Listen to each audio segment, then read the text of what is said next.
Assalamualaikum warahmatullahi wabarakatuh. Saya Fauzan Muhammad Hamdah selaku moderator dari kelompok 10 akan menyampaikan isi makalah dari kelompok kami. Yang bagian pertama yang akan disampaikan oleh saudara Raffi Datun Sahira. Kemudian pemateri kedua yaitu saudara Ahmad Aufa. Yang ketiga saya sendiri yaitu Fauzan Muhammad Hamdah. Yang keempat saudari Elviana Lubis. Kepada saudari Raffi Datun Sahira saya persilahkan. Saya Raffi Datun Sahira. Di sini saya akan menjelaskan terkait dengan teknik pengumpulan data. Salah satunya adalah teknik observasi. Nah, sebelumnya dalam pengumpulan data ini merupakan langkah dalam sebuah penelitian, di mana langkah ini termasuk langkah yang penting karena dengan mengumpulkan data, seorang peneliti berupaya untuk memecahkan permasalahan-permasalahan yang diangkat dalam penelitian, dan menemukan tujuan penelitian. Kemudian salah satu teknik pengumpulan datanya yaitu adalah observasi. Nah, observasi ini adalah salah satu teknik pengumpulan data dalam pendekatan kualitatif, di mana observasi sebagaimana yang kita ketahui, observasi ini adalah pengamatan. Secara umumnya observasi adalah pengamatan, di mana seorang peneliti sebagai instrumen kunci melakukan pengamatan terhadap hal-hal yang terkait dengan pelaku, peristiwa, waktu, tempat, dan sebagainya. Kemudian observasi dibedakan menjadi 3. Yang pertama adalah observasi biasa. Observasi biasa ini adalah di mana seorang peneliti tidak boleh terlibat hubungan emosi pelaku yang menjadi sasaran penelitian. Kemudian ada pula observasi terkendali, di mana pelaku diamati dan dikendalikan oleh si peneliti. Kemudian ada pula observasi terlibat, di mana seorang peneliti terlibat dalam kehidupan masyarakat yang diteliti untuk memahami gejala-gejala yang ada. Dan di sini seorang peneliti tidak hanya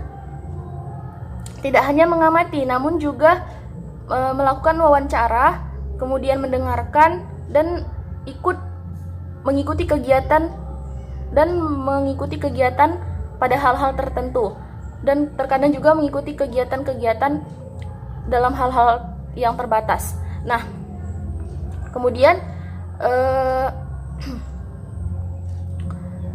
keterlibatan di sini terbagi menjadi 4, di mana keterlibatan peneliti itu ada yang keterlibatan pasif, kemudian keterlibatan setengah-setengah, keterlibatan aktif, dan keterlibatan penuh.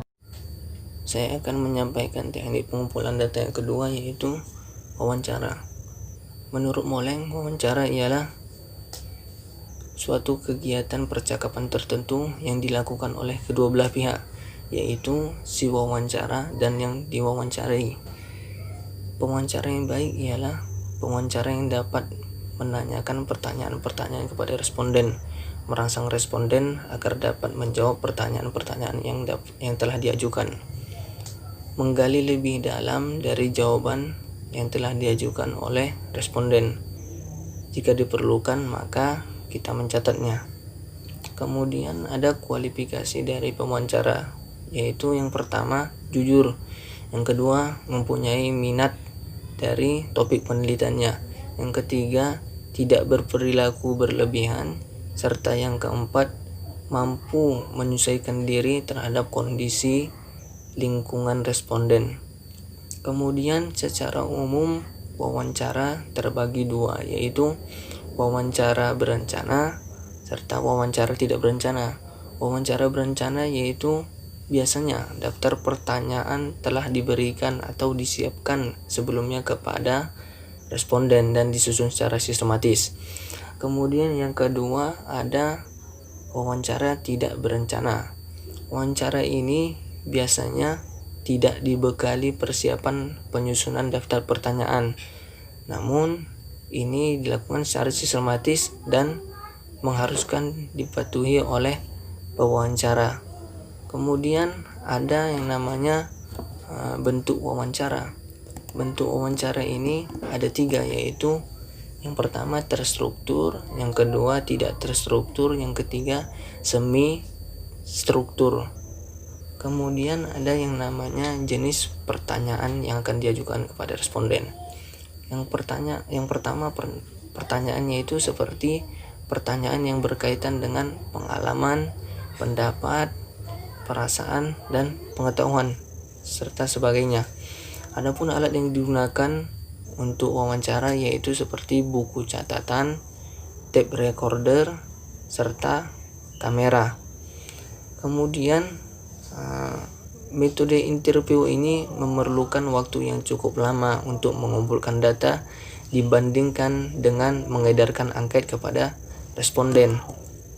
Dalam melakukan interview, peneliti harus memperhatikan sikap pada waktu datang, sikap duduk, kecerahan wajah, tutur kata, keramahan, serta kesabaran sampai keseluruhan penampilan. Dan ini akan sangat berpengaruh terhadap jawaban responden yang diterima oleh peneliti. Saya akan menjelaskan tentang bagian dokumen. Dokumen merupakan instrumen dalam penelitian yang harus ada. Seluruh data dikumpulkan dan ditafsirkan oleh peneliti, tetapi dalam kegiatan ini peneliti didukung instrumen sekunder yaitu foto, catatan, dan dokumen. Dokumen yang berkaitan dengan fokus penelitian. Sebagai manusia, peneliti menjadi instrumen utama dengan ciri khusus atau kelebihan. Nasution menjelaskan instrumen akan lebih peka dan lebih cepat dapat bereaksi terhadap stimulus dari lingkungan yang diperkirakan bermakna ataupun yang kurang bermakna bagi penelitian. Peneliti sebagai instrumen lebih cepat bereaksi dan berinteraksi terhadap banyak faktor dalam situasi yang senantiasa berubah. Selanjutnya, dokumen memiliki berbagai jenis macam dokumen. Antara lain yang pertama, dokumen pribadi merupakan narasi pribadi yang menceritakan perbuatan dan pengalaman merupakan serat dari keyakinan sendiri. Melalui dokumen tersebut, peneliti dapat melihat bagaimana seseorang melihat suatu situasi sosial, arti pengalaman bagi dirinya, bagaimana ia melihat kenyataan, dan seterusnya. Selanjutnya, dokumen resmi, misalnya memo, catatan sidang, korespondensi, dokumen kebijakan, proposal, tata tertib, arsip, dan seterusnya. Di dokumen semacam ini ada beberapa jenis, yaitu dokumen internal seperti memo, kemudian catatan mengenai siswa dan file pribadi, kemudian statistik resmi dan data kuantitatif lainnya. Selanjutnya yaitu bagian foto yang digunakan dalam penelitian kualitatif. Dapat foto dibuat sendiri atau dari orang lain. Foto dibuat orang lain biasanya dalam bentuk album pribadi atau instansi yang disimpan sebagai arsip mengenai suatu kegiatan. Foto dapat memberikan gambaran umum tentang setting dan posisi orang dalam suatu setting yang dapat memberikan informasi faktual serta dapat digunakan bersama informasi lainnya. Mungkin itu saja, lebih dan kurangnya mohon maaf. Baik, di sini saya akan menjelaskan tentang triangulasi, di mana pengertian dari triangulasi yaitu teknik pemeriksaan keabsahan data yang memanfaatkan sesuatu yang lain di luar itu untuk keperluan pengecekan atau pembanding terhadap data itu.